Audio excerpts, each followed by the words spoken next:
ternyata yang namanya Isa Masih itu Tuhan Yesus ya. Saya sampai merinding. Terus pujiannya juga saya langsung nangis. Rasa tersentuh kan. Tahajud itu saya bilang, Tuhan saya bimbang. Saya bilang, tuh saya pengen dong kasih unjuk jalan yang mana nih yang saya harus pilih. Saya dapat mimpi, ada Yesus, ada Yesus, ada Yesus. Yesus bilang gini, akulah jalan kebenaran dan hidup. Omongan ini nih di kuping saya tuh terus ngikutin terus. Akulah jalan kebenaran, akulah jalan kebenaran. Di Al-Imran ayat 51, sesungguhnya Allah Tuhanku, Tuhanmu. Karena itu sembahlah Dia, inilah jalan yang lurus. Di Alkitab, Yohanes 14 ayat 6, akulah jalan kebenaran dan hidup, tidak ada seorang pun datang kepada Bapa kalau tidak melalui aku. Langsung saya memutuskan saya dibaptis.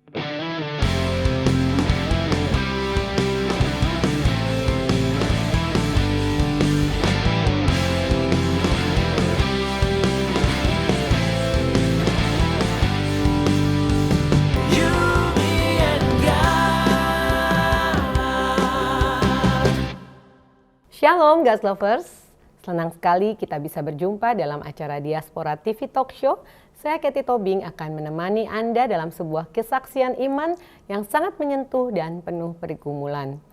Hari ini kita akan mendengar kisah nyata dari Ibu Oni, seorang wanita Betawi yang lahir di Cipete, Jakarta Selatan, dari keluarga muslim yang taat dan fanatik. Keluarganya mendirikan masjid, mengurus majelis taklim, dan beliau sendiri sejak kecil bersekolah di madrasah serta tumbuh dalam suasana yang religius.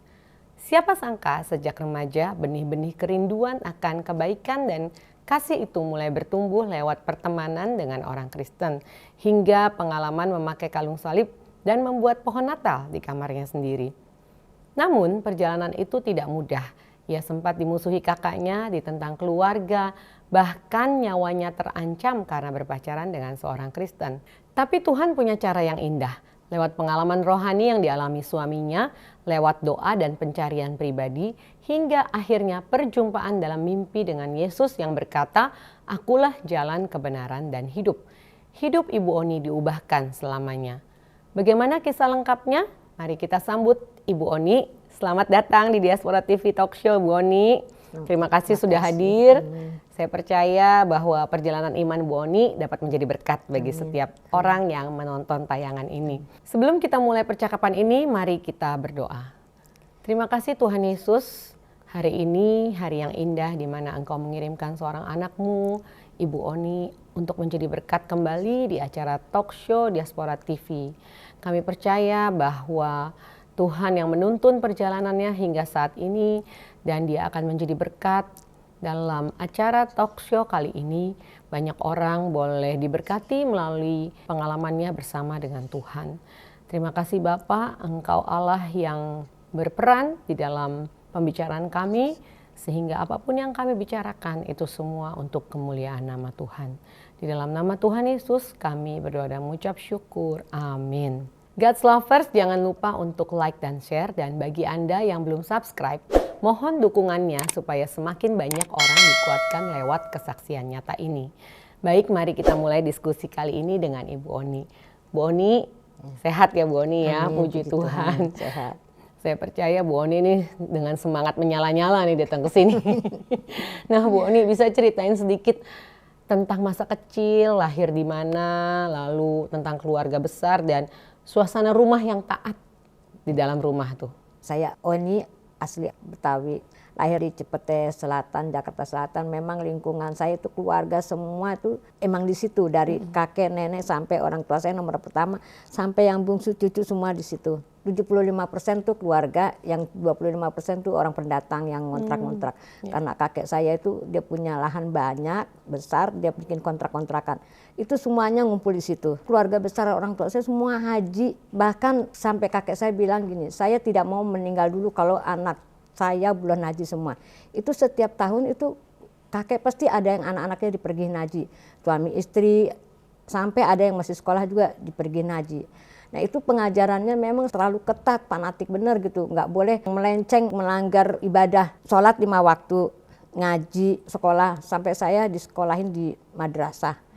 Ada di dekat rumah 100 meter itu sekolah negeri. Tapi orang tua maunya yang di madrasah itu karena untuk tuntunan ibadahnya, akhlaknya, sama pengenalan ajaran Islamnya tuh lebih mengena gitu di situ. Yeah. Saya sholat 5 waktu tidak pernah ditinggalkan, puasa, bahkan segala ngaji-ngaji itu kalau sekolah pagi, saya malam, waktu saya SD itu sekolahnya pagi, terus yang SMP-nya tuh siang. Itu pasti pulang sore gitu langsung saya ngaji. Bahkan saya kalau kemana-mana nih teman ngajak, kita main yuk kalau hari Minggu kan. Itu saya di jalan tuh selalu ada mukena. Jadi waktunya, udah jam siang nih, ya udah kita sholat dulu yuk, cari masjid. Di rumah teman juga saya gitu, di rumah teman, udah waktunya nih, ayo kita sholat dulu gitu. Itu nggak pernah saya tinggalin. Nyak saya tuh dulu guru ngaji, sampai kakak-kakak saya juga guru ngaji. Yang saya rasain tuh memang dia punya ajarannya terlalu fanatik, sama dia punya ajarannya juga sangat kental sama Islamnya gitu. Jadi suasana rumah memang sangat kental dengan ajaran Islam ya Bu Oni ya. Dari kecil Bu Oni merasakan hal itu. Nah, bagaimana kehidupan dalam keluarga muslim yang fanatik itu bahkan sampai mendirikan masjid dan mengurus majelis taklim ya, betul ya Bu Oni ya? Itu siapa yang berperan di dalam itu? Kakek karena punya, saya bilang punya lahan banyak kan, besar. Nah persis depan rumah saya itu dibikin masjid, tapi dibilangnya langgar. Kalau masjid itu bisa buat orang sholat Jumat, tapi ini nggak bisa. Dibilang langgar tapi besar gitu, jadi bisa buat pengajian, bisa buat sholat yang hari-hari biasa, kadang-kadang buat orang-orang buat nikahan gitu kan, untuk nijab kabulnya di dalam gitu. Nah kakek itu anaknya banyak, jadi untuk orang pengajian laki ada, untuk pengajian ibu-ibu ada. Nah nyak saya itu anak pertama, sampai adik-adiknya itu semua jadi pengurus majelis taklim. Terus kakak saya juga salah satunya pengurus sampai sekarang. Nyak saya udah meninggal, jadi pengurusnya tuh adik-adik sampai sekarang masih. Nah, saya juga dulu waktu saya udah nikah gitu ya, terus saya juga ngaji di situ, pengajian masjid taklim gitu kan, kayak maulid, saya ngisi acara gitu. Gitu. Jadi banyak kegiatan yang dilakukan di masjid ya pada saat kecil ya. Ibu Oni bersama keluarga, bahkan orang tua juga ya. Nah, pada saat Ibu Oni sekolah di madrasah nih, apa sih hal yang berpengaruh sangat besar sehingga membentuk masa kecil Ibu Oni? Iya, sekolah madrasah itu kalau di sini SD ya, itu lebih banyaknya tuh ajaran agama. Agama Islam itu pelajarannya yang umumnya cuma paling bahasa Indonesia sama matematika. Itu kalau semua kayak di sini dikte gitu. Itu imla gitu kan, suka imla gitu. Pelajarannya semua dari Arab gitu. Untuk mengajar lebih lagi mengenal pengajaran Islam, untuk ketaatannya, untuk semua budi akhlaknya itu semua diajarin. Di dalam madrasah itu ya Bu Oni ya. Lulus SD saya ke SMP itu saya lanjut lagi sanawiyah di situ. Sanawiyah. Jadi di daerah-daerah rumah juga ya? Atau agak jauh? Agak jauh. Kalau yang SD negeri malah 100 meter dari rumahnya saya. Tapi kalau yang ini madrasah jauh. Bisa naik bajai, bisa jalan kaki gitu. Itu kalau yang SD saya nggak berjilbab. Kalau SMP itu sanawiyah berjilbab semuanya. Gitu. Itu diharuskan ya? Iya memang pakaiannya begitu. Iya. Nah Bu Oni, bagaimana Ibu Oni dengan lingkungan yang sebenarnya banyak beragama Muslim ya, tapi kok bisa punya banyak teman Kristen gitu? Dan apa sih yang membuat Ibu Oni kagum sama mereka? Kebetulan depan rumahnya saya itu sebelum dibangun masjid itu orang Kristen Katolik, dia gerejanya di Santa. Itu orangnya baik sekali sama mamanya, bapaknya itu pengurus gereja Santa. Terus pernah juga saya, ayo nginep sini, saya nginep, saya bawa mau kena. Saya tidur sama dia rame-rame, dia juga punya anak 4 gitu kan. Terus saya diajak ikut saya yuk gitu, ke mana, ke kerjaan papa saya. Terus saya diajak gereja Santa gitu. Oh ini tuh yang nama gereja, cakep banget ya gitu kan. Saya kagum gitu, kayaknya rasanya enak banget ya gitu. Terus saya rasa beda gitu loh masuk situ, enak banget ya, kok pantesan aja gitu. Itu pengajaran kasihnya tuh lebih beda sama yang orang-orang di seberang ini gitu loh. Tata cara bahasanya juga sopan, kasihnya juga ada, nggak pernah rasa gimana sih, enggak, malah dia kayak merangkul gitu loh. Nah itu kebetulan orang itu langsung selesai pindah, nah kakek saya lah bangun di masjid situ. Nah di SMP saya juga kan sanawiyah ya pakai jilbab, saya juga punya teman orang Kristen juga, tapi ya saya kagum aja gitu, orang Kristen ternyata baik banget ya. Beda dibilang sama yang lain kan, jangan bergaul sama orang Kristen loh, ntar kafir loh kata-kata. Saya pikir masa sih orang cuma bergaul aja gitu kan. Dalam pergaulan itu nggak boleh milih-milih siapa aja gitu. satu ketika saya pakai kalung salib itu, saya ke pasar. Padahal kan teman-teman Kristen juga nggak nyontohin pakai kalung gitu kan, walaupun karena saya udah tahu pribadinya, saya tahu dia Kristen, nggak menunjukin kalung salib. Lalu saya ke pasar, disuruh nyak saya, terus saya langsung lihat, ih kalung cakep amat, ih kalung salib ya. Itu kan saya sanawiyah tuh, saya beli, saya pakai. Kebetulan kalung salibnya itu ada kayak mata-mata gitu. Mungkin nyak saya juga nggak ngerti apa nyak saya memang nggak ngerti itu salib lambang Kristen gitu, dia nggak ngerti kali. Ya saya pakai aja, saking senangnya saya rasa kayak bangga loh, rasa bangga. Padahal saya pakai. belum jadi belum nggak ngerti saya, seujung rambut juga saya nggak bakalan mikir Kristen kan. Nah saya itu waktu yang di SD itu ada teman, dia punya tante Kristen, saya diajak ke rumahnya. Saya juga tetap, boleh aku mau sholat dulu, ya sholat. Terus dia Natalan, saya lihat, ih cakep ya pohon Natalnya. Terus tahun yang berikutnya, saya langsung gini, pengen bikin pohon Natal gitu. Yang punya saudara yang Kristen saya bilang, Tuti, kita bikin pohon Natal yuk. Dia kan Islam tapi nggak ngerjain gitu loh. Dia bilang, ikut yuk.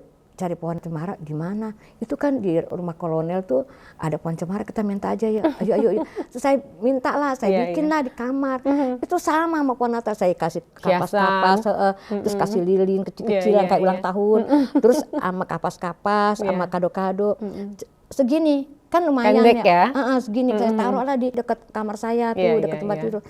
Kakak saya habis ngambil baju ngeliat gini, kan saya nyalahin tuh. Ada lampunya semua lengkap ya Bu nih. Kayak lilin ulang tahun.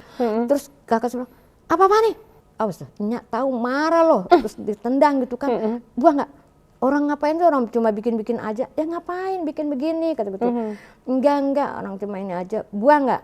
Iya. Terus ya udah, yang penting saya udah ngerasain bikin pohon Natal kan, ya udah. Nah waktu yang saya pakai kalung itu, rasa di hati tuh beda, rasa tenang, damai gitu. Rasa bangga bener pakai kalung salib. Padahal tuh kan saya cuma buat pakai aja gitu kan. Saking senangnya itu saya sekolah saya pakai. Kan di sekolah juga kalau jam istirahat saya sholat di rumah teman gitu, udah waktunya sholat semua.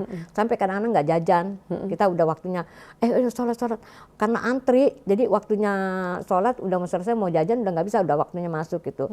Saya pakai kalung salib, kan pakai jilbab, jadi nggak kelihatan. Di rumah juga saya buka kerudung, terus kadang-kadang ya saya lepas gitu.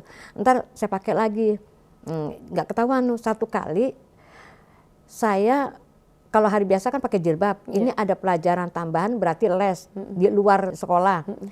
Terus saya lagi les gitu, saya lagi nulis-nulis gini, guru saya di sana ngeliatin, kok ini anak kayak pakai apa gitu kan. Tapi saya nggak ngerti nih kalau guru tuh perhatiin saya. Terus dia lagi nerangin, tapi dia berhenti ngeliatin saya. Dia ini orang kayaknya apa sih? Terus dia deketin. Tapi saya mikir gini, ini guru ngapain sih ya? Dalam hati kan. Terus dia mundur lagi, nerangin lagi. Tapi dia semakin penasaran, dia langsung deketin saya, langsung dia begini. Dangakin saya, dalam hati saya, aduh ini guru kenapa sih depan saya mulu? Kenapa ya? Jangan-jangan baju saya kebuka kali, baju saya gitu kan. Kebuka kali pas saya lagi begini. Oh pantesan saya pakai kalung salib gitu kan. Oh guru ini ngeliatin saya pakai kalung salib gitu kan ya. Terus saya diam aja, udah saya diam. Terus saya bilang lah, pulang nih ceritanya panjang, dalam perjalanannya tuh jauh ke jalan raya. Saya bilang lah sama teman-teman, tahu nggak Pak Wahyu tadi ngeliatin saya sampai berapa kali nunduk ngeliatin leher saya kirain baju saya terbuka. Ternyata nggak apa, saya pakai kalung salib. Terus katanya, lagian lu gimana sih sekolah madrasah pakai kalung salib? Emang kenapa? Emang nggak boleh? Lu punya pacar ya orang Kristen ya? Enggak, saya nggak punya pacar orang Kristen. Kenapa lu pakai kalung salib?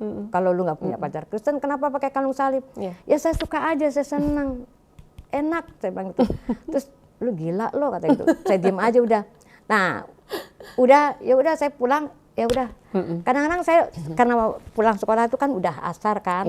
Cepet-cepet lah saya pulang, langsung saya mandi pakai baju mau sholat gitu. Kepake lagi, terus kadang-kadang kalau ada ini kan suka gandul gitu kan. Baru saya ingat, iya ya, ada kalung salib. Udah akhirnya saya lepas deh tuh, saya bilang aduh kalau gitu kan saya mainin agama, ya batin saya gitu kan. Saya pakai kalung, saya sholat. Kayaknya ini mainin agama, enggak lah saya lepas aja deh kalungnya gitu kan, biar saya nggak kepikiran. Padahal hatinya tuh nggak ke situ, tapi karena senengnya gitu kan. Tapi kalau orang bilang, ini orang Kristen apa Islam sih? Satu kali itu saya berlanjut tuh, nah saya lanjut ke Semeak kan. Itu saya punya teman juga, satu kursi saya tuh orang Kristen. Sampai dia juga ada masalah, dia lari ke rumah saya nginep. Yeah. Terus saya di sekolah saya bilang, Yudit, kamu tuh gerejanya di mana? Aku di Fatmawati, kata gitu. Aku pengen dah gereja sama kamu, boleh nggak aku ikut? Ayo kita janjian yuk.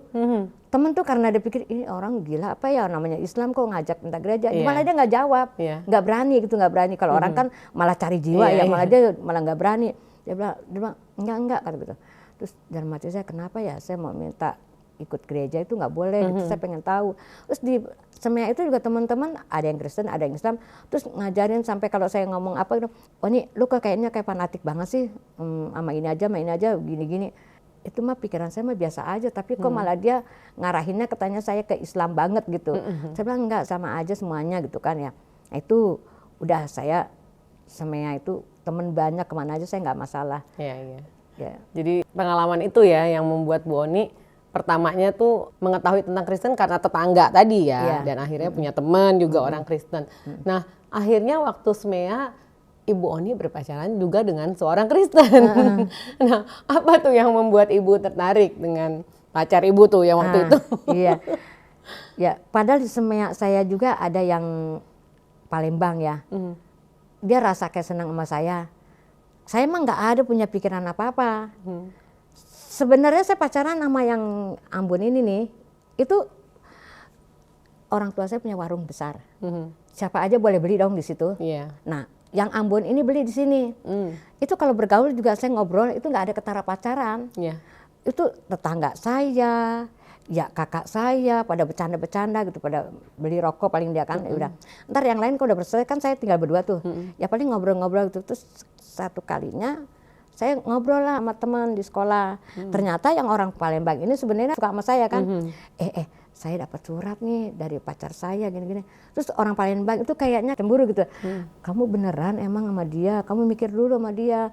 Tapi kan dia nggak ngatakin suka sama saya gitu ya. Saya juga nggak punya pikiran apa-apa sama dia. Saya sebatas teman gitu. Saya bilang iya, dia suka sama saya. Ini suratnya. Kamu bener enggak? Tapi kalau orang itu bener, saya rela. Dalam hati saya kok udah ngomong gitu ya. Terus nah, udah suratnya itu saya bawa lah ke... Itu Bu Oni pertama kali dapat surat dari orang Ambon itu? Sebenarnya saya udah main pacaran tapi lewat mau kasih pacar sama Ambon. Saya nitip sama... Karena nggak mau ketahuan keluarga ya. Di depan itu biasa gitu kan, ngobrol-ngobrol gitu. Nah kalau itu main surat-suratan. Nah satu kali saya dapat surat, saya taruh di tas. Taruh di tas. Kakak saya kok ngeliat mungkin kayak agak gimana ya. Langsung dia itu cari di tas saya. Dia lihat, kok ada surat dari Ambon ini. Langsung dia bilangin lah ke nyak saya kan. Terus nyak saya kan nggak bisa baca. Bisanya dari huruf Arab gitu kan ya. Terus bilang lah sama adiknya ini RT. Ini rumah saya, ini begini. Kalau saya lagi ngobrol sama Ambon itu juga, kencing saya tuh di atas suka merhatiin ya. Batin saya, emang kenapa orang cuma duduk aja gitu kan. Maksudnya dia ini kok masih ngobrol. Warung saya sengaja, saya nggak tutup. Supaya alasan saya kan masih jaga warung gitu kan ya. Terus kata... Demi cinta ya Bu Oni. Karena kalau udah jam makan dia suka beli rokok. Saya suka ngobrol gitu kan. Sampai katanya saya gini, warung udah malam tutup, masih ngobrol aja. Terus satu kalinya saya bilang nih, lu pacaran ya sama orang itu? Enggak, temenan aja. Kenapa kalau mau temenan sampai malam-malam gitu sih? Kata warung belum ditutup. Karena kalau saya tutup kan saya nggak bisa ketemu. Harus masuk. Sampai kata orang Ambon gini, udah tutup warung gih, kata itu. Biarin aja, tutup warung dulu, ntar baru saya pulang dah. Ya udah saya tutup warung, baru dia pulang kan. Itu hampir setiap kali gitu, bisa seminggu 2 kali gitu kan. Terus, nah satu kali surat itu ketahuan. Bawalah ke RT. Nah kakek saya dipanggil. Terus ini surat ini. Ini orang pacaran sama Kristen nih. Wah ini bahaya nih gitu kan kata kakek saya. Terus langsung bapak saya itu baru pulang dari kerja. Dengar itu si ini pacaran sama Kristen. Itu dia, saya kebetulan kan lagi mandi. Di kamar mandi tuh rambutnya saya panjang. Nah pulang sekolah jam dulu terus mandi buat sholat maghrib. Bapak saya tuh nggak tahu nanya gimana tuh, mungkin nyak saya bilang tuh si ini pacaran sama orang Kristen. Itu bapak saya langsung masuk ke kamar mandi, itu pintu kan emang nggak ada pintunya, ini kamar mandi gini terus ini pintunya di sini. Nah kamar mandi itu nggak ada pintunya, karena pintunya cuma satu yang di dalam. Saya lagi mandi gitu, jubar-jubar gini, adik saya bilang, awas gitu kan. Saya mikir, kenapa tuh kok ada apa yang awas-awas. Padahal bilang awas tuh karena bapak saya dari atas langsung lari ke dapur kamar mandi. Langsung, namanya saya mandi untuk ngadep sana ya. Bapak saya di belakang. Rambut saya tarik begini, langsung tangan saya gini, langsung, emang zaman dulu masih ada sumur gitu. Langsung tarik sumur gini, terus saya bilang, gitu kan. Saya karena udah begini, terus adiknya saya itu yang incing, yang jadi RT sama tetangga langsung lari, tarik bapak saya. Tarik, terus langsung anduk jemuran itu langsung, cepetan masuk kamar, cepetan masuk kamar. Saya nggak bisa naik tapi gemetaran. Aduh, apa sih, ada apa sih? Saya masuk kamar. Terus, lu diam-diam pacaran sama orang Kristen ya? Katanya saya gitu kan. Bapak saya langsung ditarik, langsung suruh ke musola. Karena itu maghrib kan. Terus, lu diam-diam pacaran sama orang Kristen lo ya? Awas lo ya, kata tuh. Mau jadi apa lo? Kemarin tuh kan udah diajarin sekolah madrasah apa.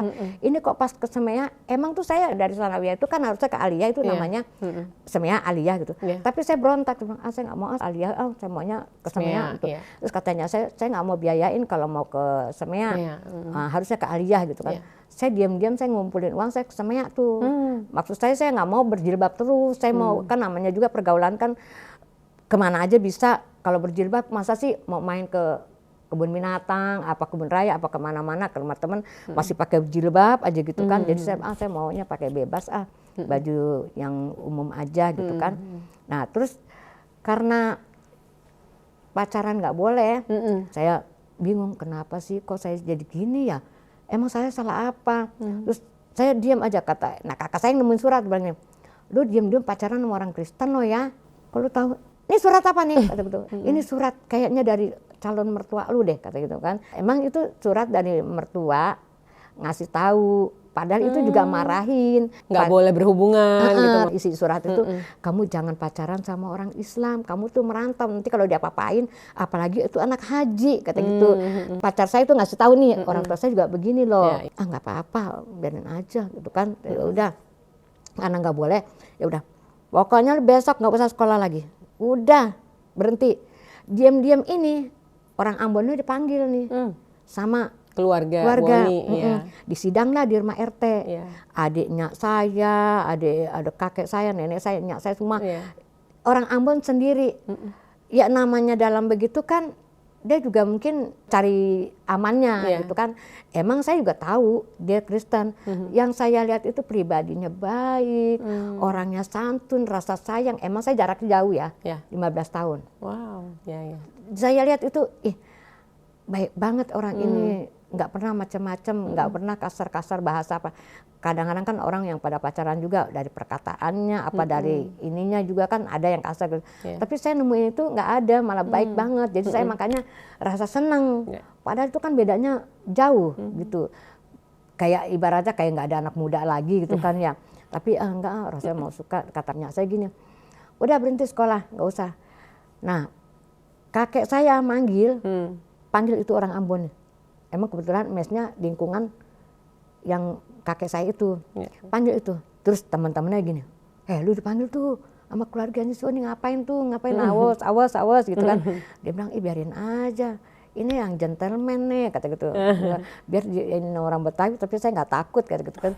Terus ternyata kakek saya bilang, emang kamu suka sama si Oni? Kamu pacaran ya? Iya, kata orang Ambon kan. Kamu emang mau? Kamu boleh kawin sama Oni, tapi syarat kamu harus masuk Islam, harus sunat, syahadat. Terus ya mungkin dia nggak mau kejebak di situ gitu kan.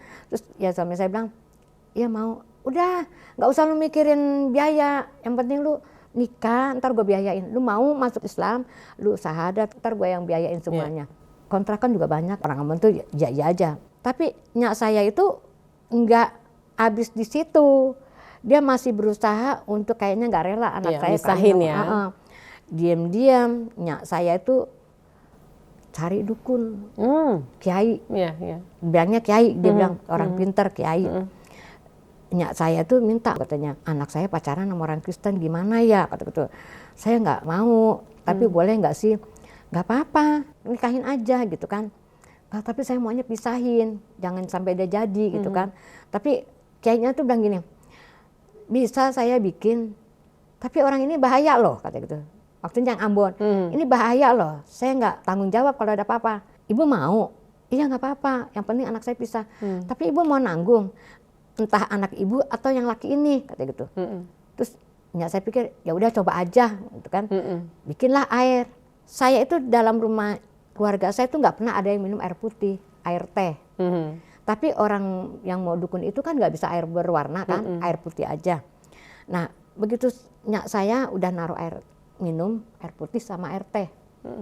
Saya tuh nggak ada rasa mau minum, mungkin itu jampeknya yang kayak itu lagi sambil ngerjain kan. Jadi orang nggak haus jadi haus, tapi nggak minum saya. Nyak saya habis ngambil air sholat, saya mau ke kamar mandi, papasan kan, sedangkan ini kan lagi musuh nih, lagi nggak mau minum saya. Terus saya bilang, "Kenapa?" "Enggak mau minum," saya bilang gitu. "Ya udah nih minum. Nih." Langsung dia tuangin air yang air putih segelas, segelas doang, ini air teh. "Ah, enggak, saya nggak maunya minum air teh." Enggak, ini cepetan minum. Terus ya saya megang gelas, cepetan minum, diginiin kan. Terus saya pikir gini, orang dalam hati padahal nggak haus. Ya udah saya begini aja. Dia lihat saya udah minum kan, ya saya sholat kan, saya buang airnya. Terus saya bilang, kok kayaknya nyak itu deh ya. Padahal aneh kan, gitu ya. Udah saya diam aja. Ternyata memang reaksinya itu orang lihat saya kayak orang gila. Oh, dari yang saya diobatin itu seperti kayak saya orang gila. Saya suka diam, mukanya katanya kayak kosong gitu kan. Terus kalau ada keluarga besar pada kumpul di depan rumah saya nimbrung gitu. Lama-lama satu keluar, tinggal saya sendiri. Terus di situ lagi ada banyak orang kan. Saya situ nyamperin. Lama-lama ada ngilang, tinggal saya sendiri. Sampai saya mikir, mungkin orang marah kali ya sama saya ya, karena saya pacaran sama orang Kristen. Saya karena mau janji mau nikah kan. Itu kan memang nikah itu prosesnya masih lama. Karena itu harus dia punya persyaratan macam-macam kan. Walaupun kakek saya bilang, nanti saya jamin semuanya udah urus gitu.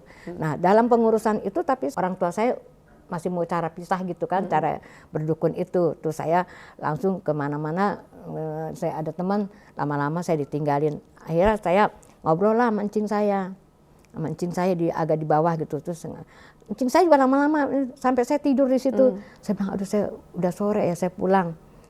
Terus akhirnya ngurus lah surat nikah kan. Orang Ambon itu kan ya sekali-sekali datang malam. Kakak saya pulang gini, "Ani masuk." Masuk. Yang orang Ambon bilang gini, "Kenapa sih kakak kamu? Kan katanya kita udah boleh mau nikah. Kenapa orang kita ngobrol gini malah kamu suruh masuk? Ini nggak boleh ya? Kita jadi apa enggak sih?" Kata gitu. "Udah biarin aja." Gitu. Terus besok urus nih, langsung saya bawalah yang orang Ambon itu ke Masjid Agung. 2 kalimat syahadat, sunat, terus cara Islam semuanya kan. Ya udah kesembuhan semuanya, proses langsung nikah. Emang dia janji, dia bilang ya udah saya mau nikah Islam, nikah UA. Di tahun 81 ya beliau ya. Itu maaf aja saya sekolah belum selesai. Masih SMEA ya tadi ya. Mau naik kelas 3. Ambon itu juga bilang sama kakek saya, karena disuruh nikah, udah pokoknya kamu urus saya nikah sekarang. Maksud keluarga saya cepet nikah itu, kalau udah nikah lu mau bawa kemana kek, udah lepas orang tua kan. Ibaratnya udah tanggung jawab suami. Nggak kepikiran ntar kenapa gitu. Tapi yang satu sisinya saya itu takut nikah sama orang seberang. Soalnya saya punya teman katanya kawin sama orang seberang, dibawa ke kampung, anaknya dipelantarin, jadiin budak. Nah itu karena dia cerita zaman orang tua sama orang tua yang kolot gitu ya. Nah terus udah nikah aja katanya, udah saya yang biayain semuanya, pokoknya kamu urus ini aja. Kamu 2 kalimat syahadat, sunat, sama kamu nikah KUA. Ya udah saya urus tuh semuanya sama dia. Terus udah habis surat itu semuanya, tapi kakak saya tuh masih suka kayak nggak suka gitu loh. Ya udah saya bilang, ya udahlah mau gimana ya, saya bilang gitu. Terus orang bilang, "Kamu tahu ya, saya sayang kamu, saya suka kamu, saya cinta kamu. Tapi jangan paksa hati saya ya. Ini saya lakuin ini karena saya sayang kamu."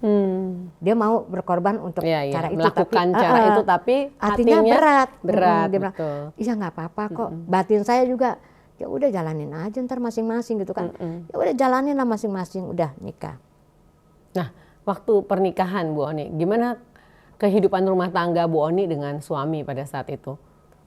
Kan Ibu Oni bilang tadi suami ini sayang ya, penuh perhatian. Gimana sih keadaan rumah Saya tangganya? 81 nikah. Saya jalanin biasa. Kalau saya ngaji juga dia keluar. Kalau saya habis sholat tuh saya ngaji ya dia keluar. Terus kalau puasa juga dia suka malah nemenin saya sahur gitu kan. Kamu bangun, apa tuh yang kamu bilang mau apa tuh katanya terus. Oh ya udah jam 2 ya, saya sahur. Terus saya bilang, Pak kamu mau makan nggak? Nggak, saya bikin kopi aja deh. Jadi saya makan, dia minum kopi. Ya udah habis itu kan tidur lagi. Itu saya dari mulai pacaran sampai bapaknya nggak ada tuh saya nerima perkataan kasar, yang main tangan. Itu nggak ada, perhatian, sayang semuanya sampai uang gaji. Nggak pernah dia centit-centit istilahnya nih, saya punya gaji ini semua. Dikasih semua full ya sama nggak Ibu pernah Oni ya? dia, malah yang saya ajarin gini, biasa. Pak kamu udah ambil belum? Udah gampang nanti gitu. Ya udah, itu kan saya yang atur. Saya diam-diam ini memang karena saya punya adik banyak, saya 12 bersaudara. Orang tua saya masih rasa kurang, dia bilang ini, itu loh adik kamu tuh gini-gini. Ya udah, nanti saya bantu uang sekolahnya. Malah disarankan untuk bantu keluarga berarti ya dari suami Ibu Oni ya. Ya udah nanti saya bilang adik tuh ini udah bantu aja nggak apa-apa.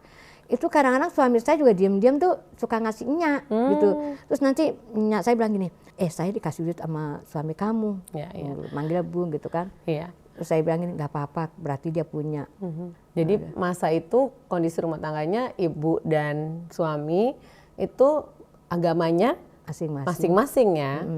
Tapi tetap ada keharmonisan sebenarnya ya.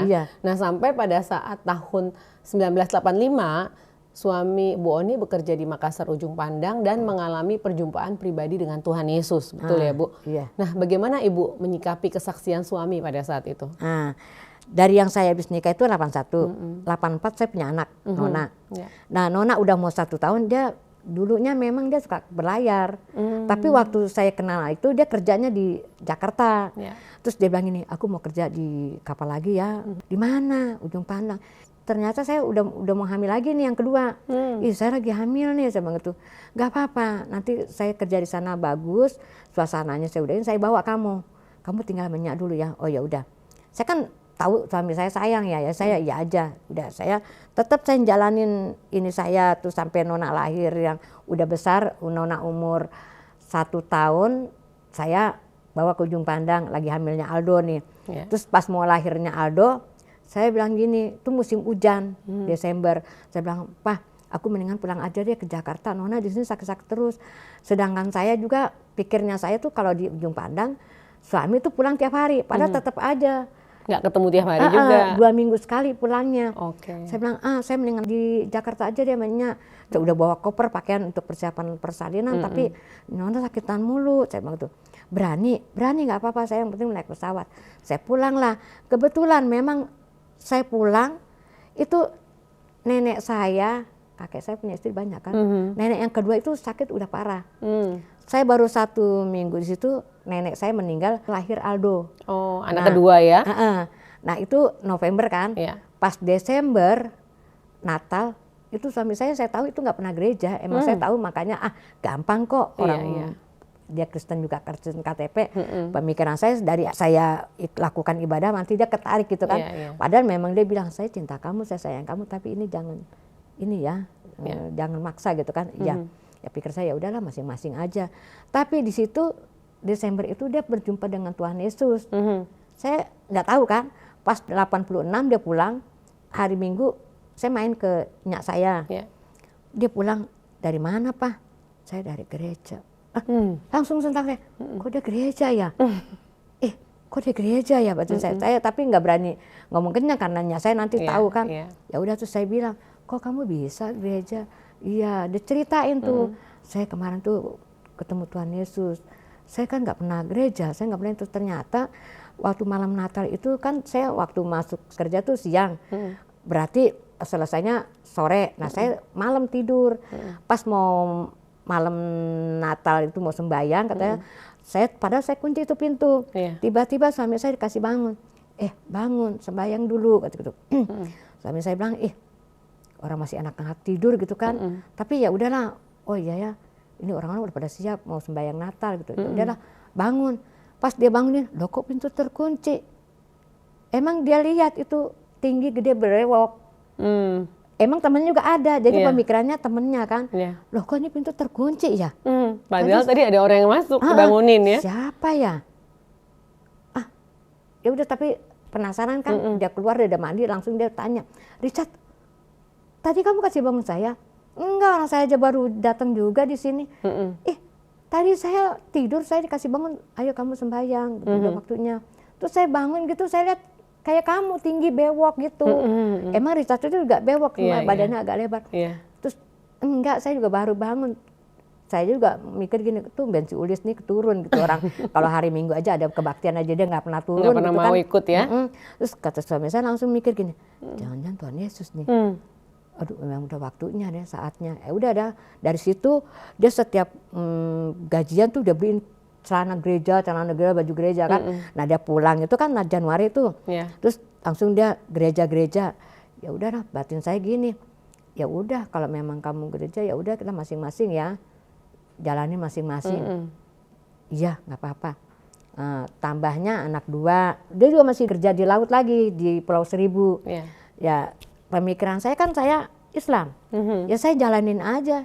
Ya anak-anak saya ya saya juga jalanin aja Islam. Saya suka ngaji.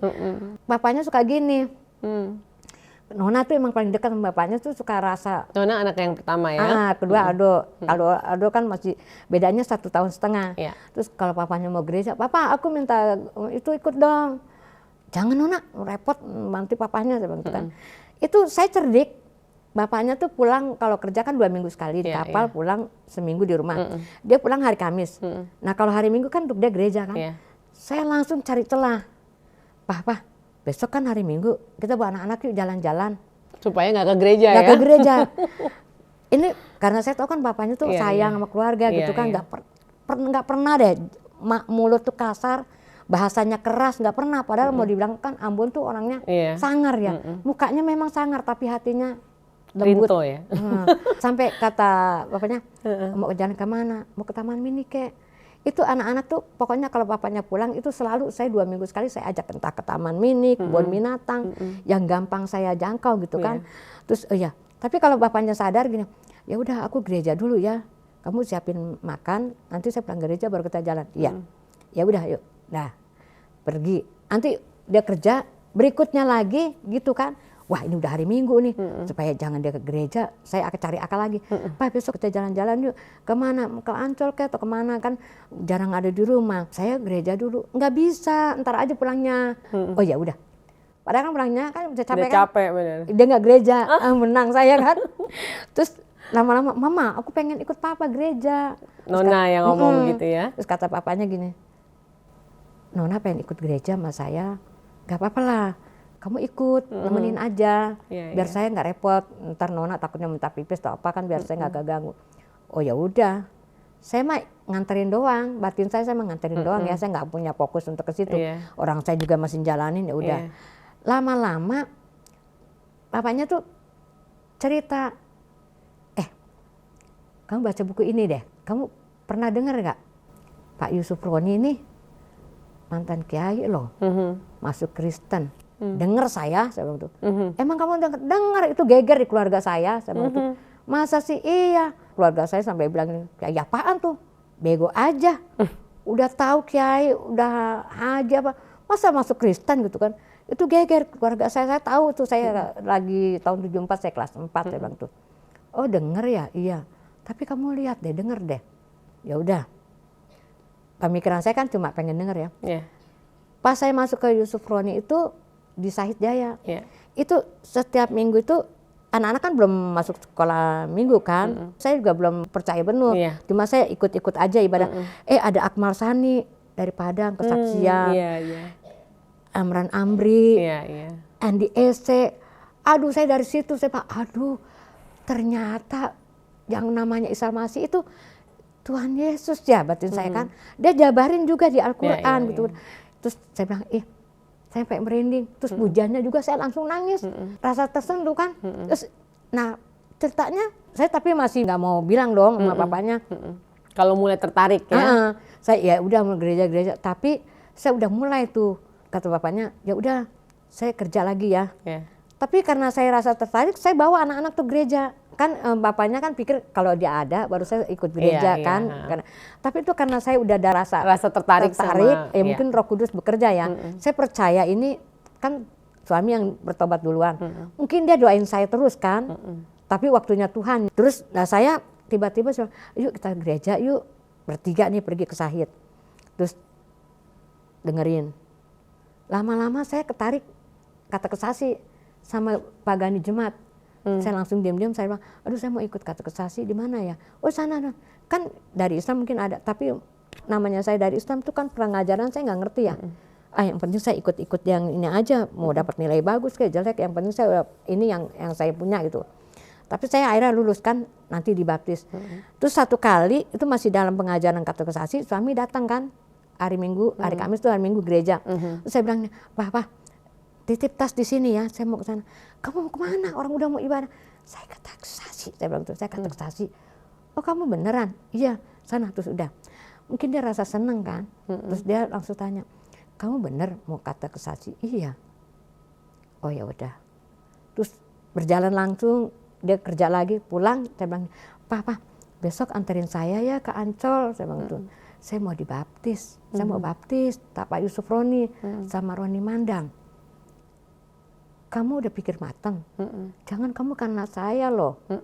Emang sebelumnya itu saya ngerasain tuh rumah tangga saya tuh emang saya bilang sayangnya dapet, pengertiannya dapet, semuanya dapet, keuangannya juga dapet, sampai gaji yang dari kapal itu selalu saya yang atur kan. Tapi kok rasa hati saya kayak kurang apa ya gitu kan. Terus saya mikirin apa kayak kurang seiman ya. Jadi kayaknya kok nah gini, kodenya dua ya. Apa kurang seiman ya. Terus saya memang di situ saya setiap hari saya jalan sholat sampai saya saya momen dimana ibu mempertanyakan ya, memohon supaya ditunjukkan jalan lurus. Saya sholat tahajud. Terus saya 5 kali sholat itu ada perkataan ihdinas siratal mustaqim. Al-Fatihah ayat 6, berilah kami jalan yang lurus. Padahal kan setiap hari itu 5 kali itu ada pertanyaan itu ya. Tapi saya tahajud itu saya bilang, Tuhan saya bimbang, saya bilang tuh saya pengen dong kasih unjuk jalan yang mana nih yang saya harus pilih. Terus saya maunya ada kedamaian selaras gitu. Saya tidur, saya dapat mimpi itu. Ada satu kerumunan yang besar gitu. Tapi saya nggak kenal tuh orangnya satu pun, saya nggak ada yang kenal. Tapi ada yang teriak bilang, ada Yesus, ada Yesus, ada Yesus. Terus saya bilang, Yesus siapa ya? Saya bilang, siapa sih? Langsung saya gini-gini kan, awas dong gitu. Saya lihat, pas saya sampai di depan, langsung Tuhan Yesus bilang gini, akulah jalan kebenaran dan hidup. Gitu. Langsung saya bilang, jalan kebenaran hidup ya? Langsung sentak saya bangun kan, kok saya mimpi itu ya? Itu hanya mimpi kali. Saya nggak mau ngomong sama suami, saya masih mikir hanya mimpi kali gitu. Tapi ini omongan ini nih di kuping saya tuh terus ngikutin terus, akulah jalan kebenaran itu kan. Terus saya bilang sama suami ini, pas suami pulang kerja saya udah waktunya cuci, saya bilang, Pak, masa aku kemarin mimpi. Dia bilang ada Tuhan Yesus, saya melihat langsung Tuhan Yesus unjuk tangannya gini. Emang saya nggak lihat ke bawah, ke atas sampai karena badannya tinggi kan, cuma dia kasih unjuk begini. Akulah jalan kebenaran dan hidup. Ya itu Tuhan Yesus. Iya memang ada yang bilang itu Tuhan Yesus gitu. Saya bilang mana sih Tuhan Yesus yang mana sih? Tapi pas saya sampai di depannya dia bilang gini, akulah jalan kebenaran dan hidup. Itu apa sih? Cari yuk di Alkitab. Yohanes 14 ayat 6. Akulah jalan kebenaran dan hidup. Tidak ada seorang pun datang kepada Bapa kalau tidak melalui aku. Waduh. Ini dia ya, berarti saya kan, aduh, terus kamu punya Al-Quran kan? Iya punya, ada artinya nggak? Enggak, saya nggak punya. Kamu beli Al-Quran yang ada artinya, saya belilah. Terus saya cari, ada tuh di Al-Imran ayat 51. Sesungguhnya Allah, Tuhanku, Tuhanmu. karena itu sembahlah dia, inilah jalan yang lurus. Oh iya ya, di sini aja mengakui gitu kan. Ya udah, langsung saya memutuskan saya dibaptis.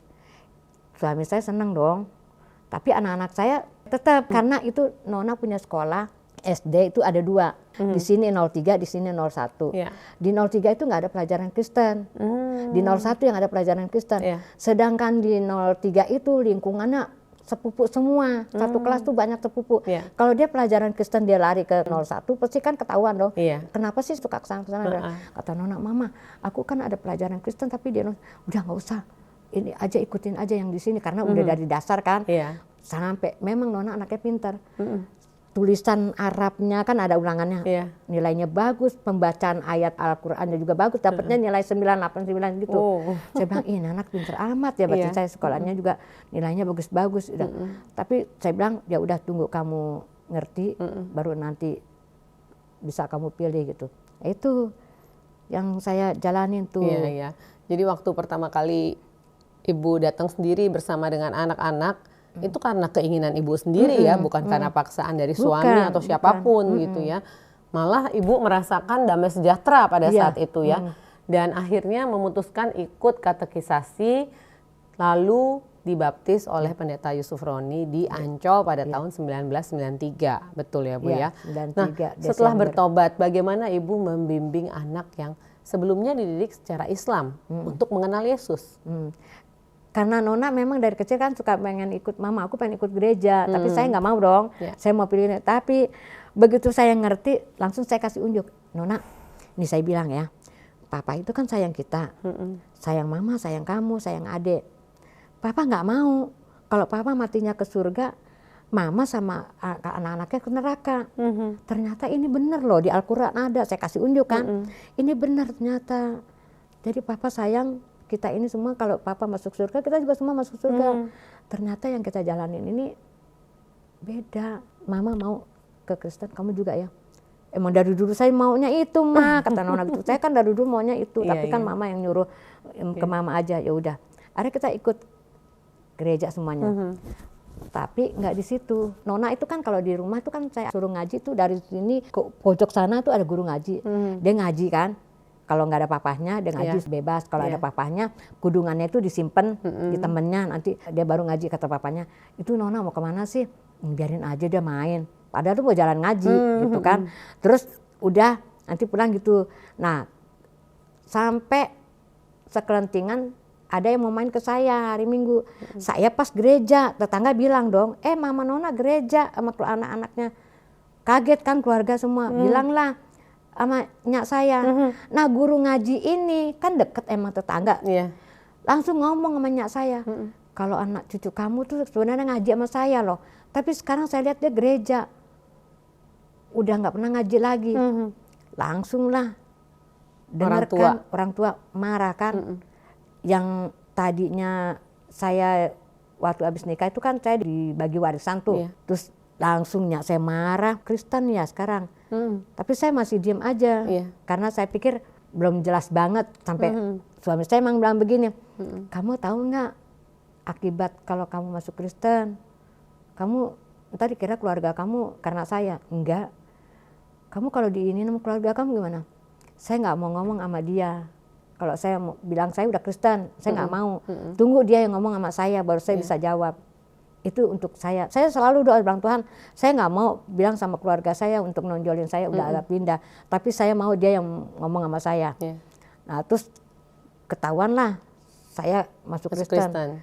Adik saya datang, kalau saya pas ada, emang kebenaran saya gerejanya sore, jadi dia bisa datang main kan. Wah bener nih, nggak gereja kok. Tapi pas ada yang saudara sepupu datang, saudara datang, saya mau jalan gereja. Ya udah dia nggak jadi, gue mau main, ya pergi dulu ya gitu kan. Dia udah curiga kan, emang disuruh emaknya saya pantau. Nah terus udah langsung kita suka main, kalau bapaknya pulang tuh suka main juga, main. Bapaknya Nona dipanggil diam-diam nih, saya dipanggil sama kakak saya, ke rumah gue dulu yuk. Bapaknya Nona sendiri kan, dicacar dah minyak saya, lu saya udah masuk Kristen ya, kan kemarin lu masuk Islam, sekarang kau udah jadi Kristen, balik lagi sama Oni gini-gini. Saya nggak tahu tuh masalahnya panjang apa gimana, terus saya balik lagi kan, Oni sekarang gue tanya, lu Kristen ya sekarang? udah ikut gereja ya, kenapa kemarin bilangnya ini mau, sekarang kok malah jadi begini, kata. Kalau lu Kristen, sekarang apa yang gua punya udah pernah kasih, gua ambil lagi. Itu orang tua yang ngomong ya? Nggak ada lagi warisan. Saya nggak lagi mau anggap kamu anak. Terserah kamu mau pindah, mau kemana. Emang itu saya ceritanya gini, rumah saya dikasih, saya bangun, saya kontrakin, uangnya saya kontrak buat bayar sini. Emang dari dulu tuh sebelum saya dikasih, saya udah ngontrak di sini. Yang di rumah Jalan Madrasah itu, yang saya depan sekolahan itu. Jadi uang kontrakan saya ini itu sudah. Sekarang lu kontrak sendiri, mau bayar sendiri, ini rumah gua ambil. Ya nggak apa-apa. Kalau gitu kembaliin aja uang bangunannya. Ya ntar gua kasih bangunannya. Saya bilang saya nggak minta banyak-banyak, Rp1 aja. Yang lain saya kasih, saya bilang itu kan. Padahal itu kan saya habis bangun banyak, cuma untuk tanda saya ada uang hasil keringat saya gitu kan. Itu saya dari hasil keringat berdua sama bapaknya, boleh ngumpul-ngumpulin, saya juga bisnis sedikit tuh saya kumpulin, saya bangun rumah. Diminta lagi ya udah. Karena semua warisan diminta kembali ya, karena tahu Ibu Oni jadi orang Kristen pada saat itu. Nah, singkat cerita Bu Oni, setelah Bu Oni mengalami proses bersama Tuhan ya, sampai suatu saat ada momen di mana adik perempuan Ibu Oni itu mengidap sakit kanker.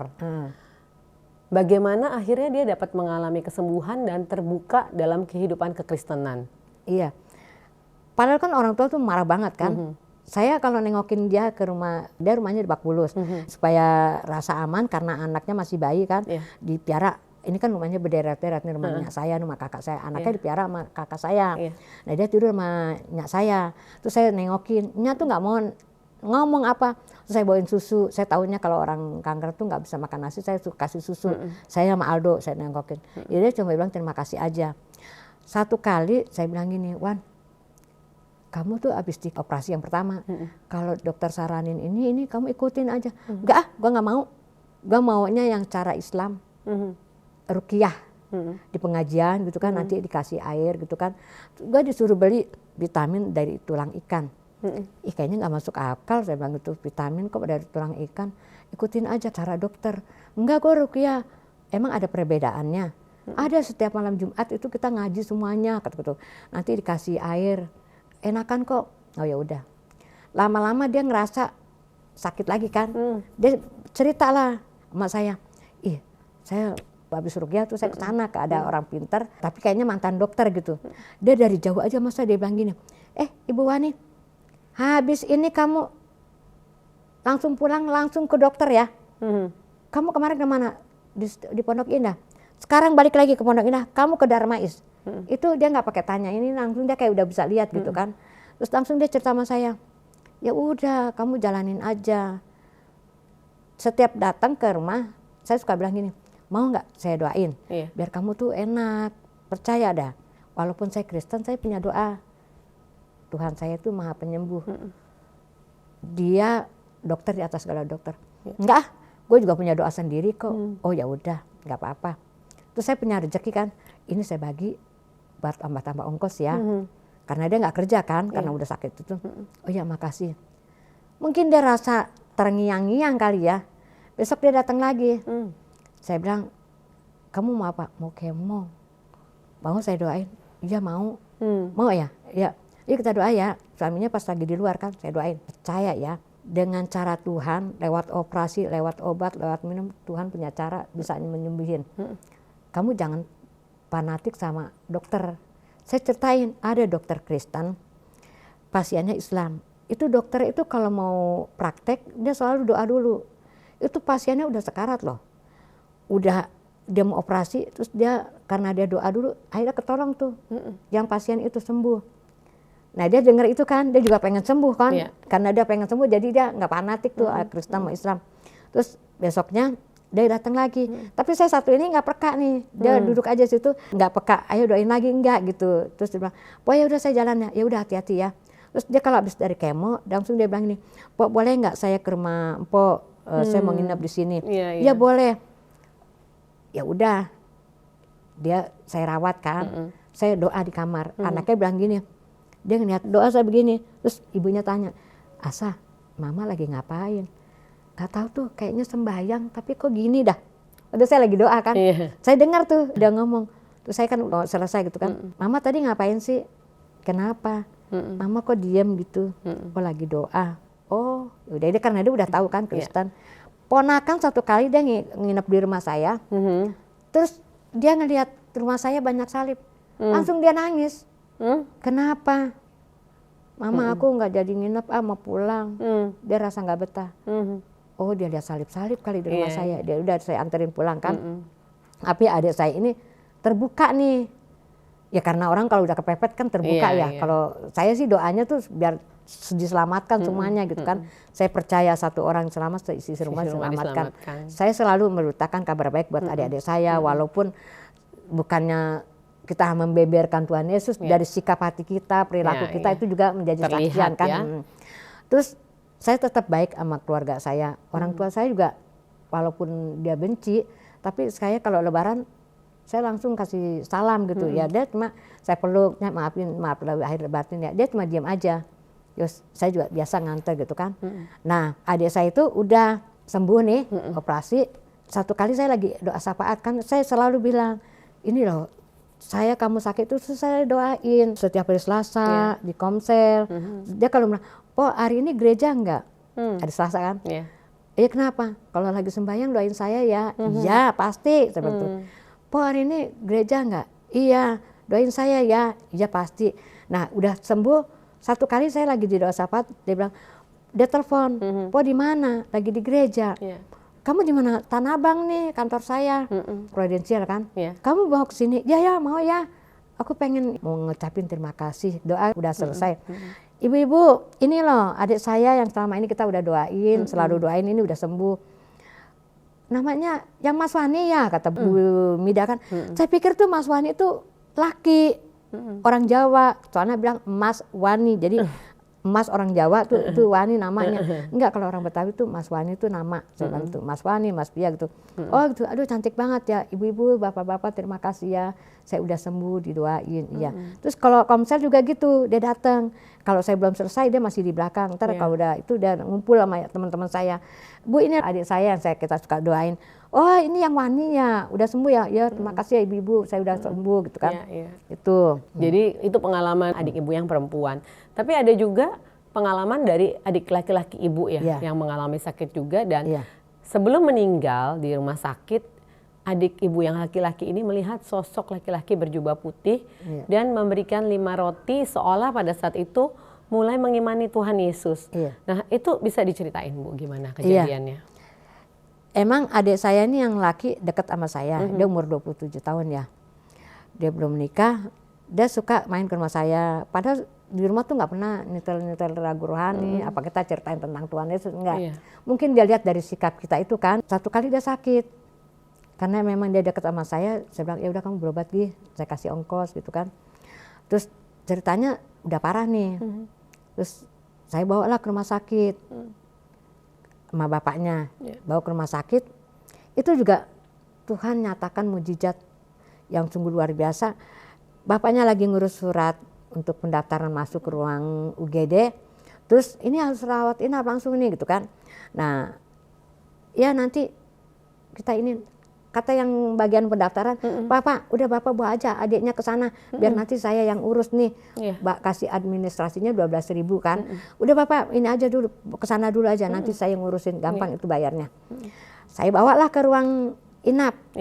Sampai di sana penjaga rawat, suster sama dokter semuanya, loh kenapa ini pasien di sini, ngapain ke sini, orang nggak ada kamar. Saya bilang tadi orang dari depan bilang di sini ada kamar, makanya saya bawa. Nggak ada. Terus nah suster bilang, Pak dokter emang tadi ada yang ngomong, ada telepon kita katanya ada pasien ini gitu kan, suruh rawat di sini. Terus saya bilang nggak ada, tapi saya lihat langsung ada papan tulis, Pak kenapa bilang nggak ada kamar, tapi kok ada nama adik saya ada di sini. Lah ini siapa lagi ya, orang nggak ada kamar kok udah ada nama. Akhirnya berdebat tuh dia. Ada Bu kamar Bu 1 kosong, tapi baru aja meninggal semalam. Ada no kamar kelas 2 mau nggak? Di mana juga nggak apa-apa kok. Nggak usah deh, itu juga baru ada orang mati, katanya. Di sini aja deh, kata gitu. Dalam hati saya gini, nggak apa-apa lah, adik saya dirawat di mana, semua juga rumah sakit bekas orang mati kan. Ya udah diurus. Nah, saya memang di rumah juga itu saya sering bicara sama dia, saya doain. Sampai dia bilang, dia aminkan. Saya bilang, kamu kalau udah sembuh mau nggak ikut gereja? Iya mau saya mau gereja. Kamu percaya saya doa buat kamu, tapi doa saya lah. Iya mau. Terus saya bilang lagi, kalau kamu mati, kamu jangan takut. Kamu mati juga masuk surga. Nanti ketemu sama saya. Iya. Nih, saya kasih kaset NDSC, Akmal Sani, Amran Amri di kamarnya. Kamu setel aja pelan untuk kamu sendiri. Iya. Pas saya suka kamar berdua kan, saya datang lah. Buru-buru kan pada diam gitu, matiin. Kenapa? Enggak, kenapa-napa, orang ngobrol. Udah nih. Pas di rumah sakit pun dia juga begitu. Saya jaga pagi sampai sore adik saya sampai malam pagi. Begitu terus kan. Kalau siang saya jaga, nyak saya juga suka ikut. Saya ngomong tuh sama dia soal keselamatan. Dia amin gitu. Sedangkan di sebelahnya itu orang Timor. Udah seminggu nggak ditengok-tengok sama dokter. Nah, adik saya ini baru datang itu. Dokter dari mana aja langsung periksa-periksa kan. Nah, orang Timor itu bilang begini, Bu, itu yang sakit suami ibu, bukan adik saya. Ibu pakai uang kontan ya? Kalau dia kan pakai askes. Enggak, saya nggak pakai apa-apa. Saya aja belum bayar. Masa sih? Saya lihat kok baru datang aja dokter tuh udah dari mana aja periksa-periksa. Saya udah seminggu loh Bu, di sini saya nggak dikasih apa-apa, cuma obat merah sama kasa. Masa sih? Iya nih, saya luka-luka nih.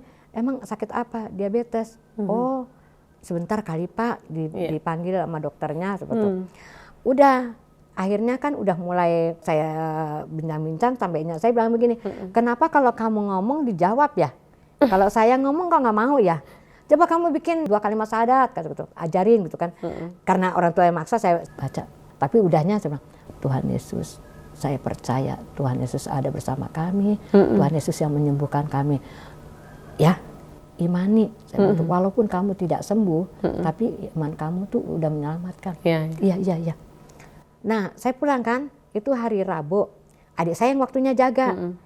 Adik saya jaga malam, sedangkan ini adik saya yang Surabaya, yang sakit ini kan jatuhnya kakaknya. Terus dia bilang begini, aku tuh besok mau pergi, ada bapak-bapak tuh jemput saya di belakang. Dia bawa roti 5. Yang 1 saya, yang 4 suruh bagiin orang di luar. Nah, pikir adik saya, jangan-jangan abang nih ngigo kali ya, panas ya. Dia panggil lah, suster, abang saya nih panas kali nih, ngigo dia. Enggak, suhunya stabil kok, biasa. Itu kan besok mau di ronsen kan, jadi dia suruh puasa dulu nih. Karena dia udah mau puasa itu, tapi dia udah melihat seorang pakai jubah ya, roti, dan bagi roti. Nah, besoknya saya datang. Kata adik saya gini yang di Surabaya, Poni, masa si Juna ngomong semalam katanya besok dia mau pergi, dia mau diajak nonton siapa? Itu bapak-bapak nunggu di belakang, pakai jubah kata itu. Bapak-bapak tinggi, dia kasih roti saya 5, saya 1, katanya yang di luar 4. Sepemikiran saya, namanya saya baru terima Tuhan Yesus ya, saya belum mengerti pengajaran seluas itu kan. Ih, 5 roti bener juga ya, dia 1, saya 4, saya suami anak 2, 4, berarti benar ya, berarti yang udah selama saya sama dia gitu kan, adik-adik saya belum. Terus ya udah, pas akhirnya itu abis ngomong gitu langsung koma. Nah saya besoknya bilang, dokter ini gimana mau jadi di ronsen gitu. Terus tunggu, kakak saya dipanggil, kakak saya yang pertama kan, dia kan nggak pernah nungguin sampai lama. Jadi kakak saya dia mundur, lu aja, gue nggak ngerti katanya. Lu dipanggil sama dokter, Bu, ini ternyata nggak bisa saya ronsen hari ini. Seandainya saya ronsen juga, ini nggak bisa, Ibu pasrah aja deh sekarang. Kalau memang Tuhan kasih ya mujizat yang kasih. Emang kenapa dok? Saya bilang tuh, ini dia punya kelenjar, udah menyebar, jadi nggak bisa, ya udah pasrah aja. Emang bener, besoknya itu kan dia kan hari Rabu malam. Hari Kamis malam dia udah nggak ada, meninggal. Tapi dokter itu pikirnya langsung pasang oksigen untuk nginin oksigen supaya nyambung napasnya. Tapi ya memang udah nggak ada kan, Jumat lah yang meninggal gitu. Langsung saya dipanggil. Akhirnya ya udah saya ngurus kan. Itu yang saya herannya, dokter sama suster bilang gini, Bu, udah adiknya bawa aja ke kamar jenazah, nanti ambulan jemput bawa pulang. Iya saya mau bayar administrasinya dulu. Udah nggak usah, Ibu urus adiknya dulu 40 hari, nanti Ibu baru bayar. Nggak apa-apa kita kasih tenggang. Wow. Batin saya gini, biasa juga yang ada masuk ke sana pakai bayar. Keluar uang, harus kan? bayar juga ya. Keluar juga harus bayar, tapi saya mau bayar sekarang aja supaya saya nggak bisa benar-benar, nggak apa-apa. Saya kasih tenggang waktu 40 hari. Nanti kalau udah urusannya beres semuanya baru Ibu bayar. Oh ya udahlah, saya bawa pulang lah. Semua adik-adik Ibu saya bilang gini, kok bisa gitu sih? Oh ini si Rolis itu kan panggilnya Rolis. Oh ini Rolis itu punya orang dalam ya? Punya kenalannya di rumah sakit? Enggak. Biasanya tuh masuk aja pakai uang muka, apalagi ini mau ngeluarin pasien, apalagi udah meninggal, mobil ambulan bayar, uang ini rumah sakit harus diadministrasi bayar semuanya. Enggak, dibilang suruh tunggu 40 hari, enak banget ya kata gitu. Itu memang ya karena saya orang jujur ya 40 hari ya saya beresin. Itu. Jadi pengalaman itu ya Bu ya yang membuat Ibu yakin bahwa adik laki-laki Ibu sudah terima Tuhan Yesus saya juga percaya. ya. Walaupun secara duniawi, secara gereja dia belum dibaptis gitu belum. ya. Nah, Ibu dari semua perjalanan hidup Ibu ya yang luar biasa, banyak hal yang Tuhan pakai jadi berkat ya. Apa sih pelajaran terbesar yang Ibu dapatkan tentang mencari kebenaran dan menemukan Yesus? Karena saya udah yakin ya di Alkitab ada, di Al-Quran ada.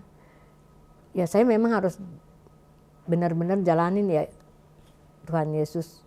Bukan untuk apa, saya memang mau cari Tuhan Yesus itu ya untuk hidup kekekalan. Saya mau menuju hidup kekekalan bersama Yesus kan. Bukan saya hanya untuk ikut agamanya aja, tapi saya mau juga untuk menjadi berkat bagi keluarga besar saya. Sampai saat ini saya juga masih doain untuk teman saya, saudara saya. Kalau saya ada lihat teman gitu, saya langsung masukin doa syafaat walaupun saya nggak catat secara ininya ya, tapi saya ingatkan nama-namanya keluarga besar saya setiap hari sampai sekarang itu saya masih doain walaupun secara ini tapi Tuhan Yesus saya percaya Tuhan Yesus yang bekerja, Roh Kudus yang bekerja, yang pada waktunya pasti dia mengaku. Kan firman Tuhan bilang juga setiap lidah mengaku bahwa Tuhanlah juru selamat. Saya percaya itu, makanya saya tidak henti-hentinya walaupun saya sekarang aja dagang juga, kalau ada orang datang saya sekali-sekali saya suka selipin kata-kata ya gitu untuk bisa menjangkau jiwa ya bagi Tuhan. Nah Ibu Oni, bagaimana Ibu melihat kesetiaan Tuhan dalam rumah tangga Ibu dan keluarga sampai hari ini? Tuhan Yesus itu luar biasa ya. Saya jalanin sampai pada akhirnya bapaknya anak-anak meninggal 2002. Secara manusia saya nggak mampu, tapi saya percaya Tuhan Yesus selalu ada bersama saya. Dalam masalah apapun, sakit penyakit, saya pernah sakit yang orang kan lihat di gereja saya matanya begini-begini ya. Itu 2021, dari 2005 suami meninggal itu mungkin karena pikiran kan, saya ngerawat anak-anak itu kan bukan nggak percaya ya, bukan sok fanatik juga ya, bukan ini ya, tapi ya namanya kedagingan kan, kemanusiaan tuh pasti ada ya, ada rasa khawatir ada, betul, ada rasa ini juga ada gitu, tapi memang saya percaya, saya pegang janji Tuhan. Tuhan Yesus ada, Tuhan Yesus tidak pernah meninggalkan saya, Tuhan Yesus selalu bersama saya, apapun dalam pergumulan saya, dalam musim kehidupan saya, Tuhan Yesus selalu ada bersama saya. Contoh, Nona kuliah, Mah, aku mau bartender di Bandung, harus bayar 800. Saya bilang, ayo kita doa yuk. Saya nggak punya uang, tapi saya punya iman sama doa. Saya percaya besoknya, emang itu Tuhan Yesus ajaib. Ada 2 orang teman, langsung bilang gini, kita kan ada kumpul tuh di mana gitu ya. Terus dia bilang, Boni sini deh. Dia ajak saya. Ini untuk pergumulan Nona nih, satu jawaban. Kenapa Bu? Tapi Oni jangan marah ya, jangan tersinggung. Kenapa? Saya punya berkat, suami saya suruh kasih Oni, suami saya yang nyuruh, kamu kasih Oni ya, karena saya udah kenal sama suaminya juga, dia katanya kasih Oni, dia butuh katanya. Tapi jangan marah ya Bu Oni. Nggak marah sih, tapi kok bisa tahu sih dalam hati saya ya. Saya juga ini lagi gumul buat Nona kan gitu. Terus saya dapat lah dikasih sama dia. Besoknya ada teman juga gitu, jangan marah ya, supaya jangan kamu tersinggung. saya pesan kue deh sama kamu, tapi saya kasih rezeki, bukan saya beli kue kamu, tapi saya kasih rezeki supaya kamu jangan tersinggung, saya pesan kue kamu. Oh gitu, iya. Kamu butuh kan? Saya ini dari suami suruh kamu aja katanya, jangan orang lain. Terus saya langsung kasih ke Nona kan, itu lebih dari yang Nona minta. Kata Nona, ih Ma, kok Mama cepet banget sih doanya, kata gitu. Baru aja ini udah bisa lagi gitu kan. Saya bilang, kalau kita mintanya sungguh, kita mengandalkan Tuhan, itu gak ada yang mustahil. Tuhan dengar doa kita. Itu satu, mundur ya sedikit. Waktu kuliah juga Nona kuliah. Waktu mau SMEA juga, dia soalnya sekolah perhotelan. Nona kan mintanya negeri. Saya bilang, Non jangan negeri Non. Ke perhotelan mau nggak? Itu saya nggak punya uang sama sekali Bu Kety. Kata Nona, gimana Ma? Ada tuh sepupu ada sekolah perhotelan saya tahu bagus. Saya mau negeri, nggak usah tawuran mulu. Saya bilang tuh, mendingan yang sana aja deh. Itu saya punya uang cuma 100.000, pergi ke sana beli formulirnya. Terus saya doa terus kan, saya doa terus gitu kan. Pergilah, memang ya itulah kalau kita bergaul dengan orang-orang yang seiman, itu kan selalu saling menopang. Itu bukannya saya yang ini, tapi kan Tuhan yang gerakinnya. Dapat berkat lah. Saya saking senangnya ya. Saya bilang sama bapaknya, Pak, saya dapat berkat lewat teman-teman. Saya bilang itu ini untuk Nona sekolah. Itu pas yang Nona tuh uang pangkalnya 2.200.000. Itu saya dapat segitu. Bayar lah. Terus besoknya kan adiknya juga masuk situ. Tuhan Yesus juga cukupkan semuanya ya. Begitu dia mau kuliah, saya bilang sama papanya, kata Nona, Ma aku mau kuliah. Di mana? Di UI. Emang dia sastra bahasa Jepang sama Prancis tuh bagus nilainya. Kamu mau di situ? Iya. Ya udah, beli formulir. Bapaknya tahu nih. Bapaknya malah marah sama saya, dia bilang, kamu tahu sendiri dong. Kan bapaknya tuh udah nggak kerja di kapal, tapi di darat. Ntar namanya sistem kontrak ya, berapa bulan habis ntar cari lagi gitu kan. Kamu tahu sendiri, saya kan kerjaannya begini. Kamu lihat dong keadaan saya, kenapa kamu masukin kuliah? Itu loh, dari seumur saya nikah sampai baru itu dia ngomong begitu. Maksudnya agak keras gitu kan. Saya kan kerja, nggak pasti. Saya punya gaji juga, kamu tahu. Kamu kasih anak kuliah, uang dari mana? Terus saya bilang gini, Pak, kenapa ragu? Saya bilang, kenapa ragu? Saya percaya loh Tuhan Yesus. Saya udah percaya sama Tuhan Yesus. Kenapa kamu yang ragu? Dulu Nona sekolah perhotelan nggak punya uang sama sekali, Tuhan cukupi. Saya percaya ini juga Tuhan cukupi. Bapaknya langsung terdiam. Dia nggak berani ngomong. Nah, detik-detik dia mau meninggal itu kan Nona kan baru masuk kuliah. Bapaknya kan udah mau meninggal kan, berapa minggunya gitu. Sebelumnya itu dia ngomong sama sepupunya di Cimanggis. Dia bilang gini, saya sebenarnya malu deh sama si Oni. Kenapa? Dia yang baru Kristen kemarin, imannya malah jatuhin saya. Emang kenapa? Dia mau masukin kuliah. Saya bilang, kamu lihat dong, saya ini kerja begini, kamu mau masukin kuliah, uang dari mana? Kamu tahu gaji saya. Baru saya kerjanya juga entar kerja entar enggak gitu kan.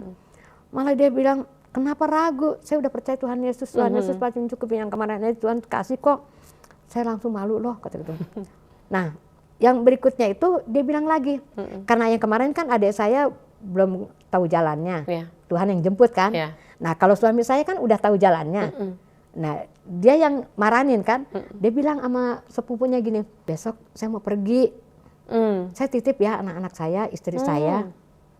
Terus mau pergi kemana?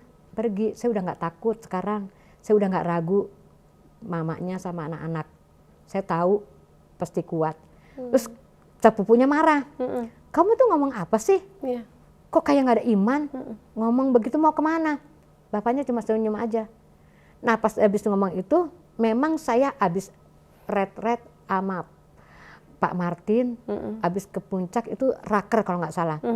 Itu kan sering tuh saya ikut pelayanan rapat, raker-raker gitu kan, ret-ret gitu kan. Karena saya dulu pas begitu masuk percaya Yesus, saya ikut masuk komisi wanita sama Bu Tuti tuh. Jadi saya selalu kalau ada apa-apa rapat ke Sahid atau saya ikut.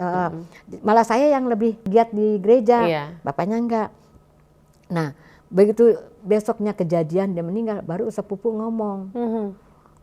Ternyata benar nih yang kemarin Apa yang dia dibicarakan ngomong. ya kemarin. Nah, waktu yang mau pemakaman, kan ada kesaksian dari keluarga itu dia bilang. Nah, begitu bapaknya meninggal, memang yang Nona tanya sama saya, dia mungkin ya ampun gue baru masuk kuliah baru seminggu kok udah dia tinggal gimana caranya gitu kan. Dia bilang, mah terus aku gimana mah kuliahnya? Nggak apa-apa, ada Tuhan Yesus kaya, Tuhan Yesus memperhatikan janda dan yatim, nggak usah takut. Ya saya bersyukurnya puji Tuhan ya, itu sepanjang bapaknya nggak ada, sepanjang dari itu sampai yang saat ini, itu kasih setia Tuhan itu nyata, nggak pernah tinggalin saya. Apa yang saya butuhkan sampai saya rumah saya bocor nih Kak Ketia, sampai Nona bisa beli rumah saya kalau bocor nih, kadang-kadang sampai saya nangis gini, Tuhan aku pengen rumah, masa saya tiap hari kalau hujan nadang bocor gitu kan. Saya pengen punya rumah, Tuhan saya percaya kok, saya nggak punya duit tapi Tuhan punya cara, saya percaya Tuhan punya cara yang ajaib, entah caranya gimana saya serahin sama Tuhan. Tiba-tiba Nona udah kerja, Nona bilang, mah kita cari rumah yuk mah, tapi kalau kontan nggak punya, kita cari-cari yuk. Kebetulan saya punya adik di Bojong kan ada, teh main aja ke Bojong, ngontrak ya 1 tahun nanti punya rumah. Gimana caranya? Kok ngontrak 1 tahun udah punya rumah? Emang ada yang ngasih? Saya bilang tuh, enggak, ada yang jual-jual murah. Saya mah kalau beli rumah tuh nggak punya duit, tapi saya kalau mau cara ngambil KPR saya mau udah. Ada. Terus dia bilang ada. Itu saya doanya gini Bu Keti, Tuhan saya nggak punya duit, tapi Tuhan punya cara. Dan saya minta nih Tuhan, saya mau rumah jangan yang pakai blok-blok. Saya mau rumahnya yang langsung depannya ada jalan, yang kesana kesini gampang. Saya nggak mau ada yang blok-blok. Terus Nona pergilah ke Bojong sama saya kan, bertiga nih sama temen. Terus adik saya kasih tahu, ini loh, ini pas amat sama doa saya ya, nggak ada blok. Saya makanya doanya jangan pakai blok karena kejadian dulu Aldo masih kecil, mainlah ke rumah saudara di Pondok Gede, kan rumahnya KPR pakai blok-blok, nyasar dia keluar nggak bisa pulang, dia nangis. Untung saudara kasih tahu kan, kok kayak ada suara Renal, dia nangis gitu, langsung dia kenapa Renal? Jadi kesasar gitu ya. Nah saya pikirannya kan kayak itu, saya punya ponakan banyak. Nanti kalau ponakan datang ke sini nggak tahu jalan, jadi saya doanya langsung lihat rumah Bu Oni ada di situ gitu ya. Jadi itu yang saya doain, saya nggak mau rumahnya blok-blok, itu benar Kak Keti. Saya buka gerbang itu angkot yang ke Parung, yang mau ke Bojong, jalan kaki ke Bojong 10 menit. Yang 100 meter itu angkotan 24 jam ke Jakarta ke Bogor. Jadi Tuhan menjawab semuanya ya Bu Oni ya, puji Tuhan, luar biasa. Jadi pengalaman Ibu Oni dalam setiap proses Tuhan bentuk. Amin. Itu bukan hanya untuk diri Bu Oni, tapi untuk keluarga dan teman sahabat juga dalam pelayanan ya Bu Oni. Nah terakhir apa pesan Bu Oni untuk sahabat Diaspora TV, khususnya mereka yang saat ini sedang sungguh-sungguh mencari jalan kebenaran? Ya saudara-saudara terkasih dimanapun, jangan ragu akan kasih Tuhan. Tuhan Yesus ada, Tuhan Yesus menolong. Amin. Jangan ragu kasih setia Tuhan. Tuhan Yesus selalu setia dalam segala musim hidup kita. Saya mengalami, saya percaya saudara-saudara juga pasti bisa mengalami seperti saya. Karena kita punya Tuhan yang hebat, Tuhan Yesus yang ajaib. Segala perkara kita serahkan sama Tuhan Yesus, karena Tuhan Yesus ya sumber segalanya bagi kita. Gitu. Yang mungkin sekarang sedang mencari kebenaran, mungkin Bu Oni bisa menguatkan mereka yang mungkin masih ragu-ragu untuk memilih Tuhan sebagai juru selamat. Untuk saudara-saudara semua ya, mungkin rasa bingung untuk cari jalan keselamatan, hanya Yesuslah juru selamat. Seperti yang dikatakan dalam Yesaya 41 ayat 10, janganlah takut sebab aku menyertai engkau, janganlah bimbang sebab aku ini Allahmu. Aku akan meneguhkan, bahkan akan menolong engkau. Aku akan memegang engkau dengan tangan kananku yang membawa kemenangan. Itu yang saya dapati, saya percaya ibu-ibu juga semua, saudara-saudara kami juga pasti juga bisa mengalaminya, dapat kemenangan yang dari Tuhan Yesus. Amin, amin. Terima kasih Bu Oni, kesaksian yang sangat kuat dan luar biasa. Amin. Nama Tuhan dipermuliakan melalui kesaksian Ibu Oni dan banyak orang diberkati. Amin. Baik God's Lovers, kita baru saja mendengar kesaksian yang sangat kuat dari Ibu Oni, dari seorang anak Betawi yang lahir dalam keluarga Muslim fanatik, dididik di madrasah, bahkan nyawanya sempat terancam karena berpacaran dengan orang Kristen, hingga akhirnya mengalami kasih Tuhan Yesus secara pribadi. Kesaksian ini mengingatkan kita bahwa doa yang tulus untuk mencari jalan kebenaran tidak pernah sia-sia. Yesus sendiri berkata dalam Yohanes 14 ayat 6, "Akulah jalan kebenaran dan hidup, tidak ada seorang pun yang datang kepada Bapa kalau tidak melalui aku." Terima kasih untuk Ibu Oni yang sudah dengan jujur dan berani membagikan perjalanan imannya.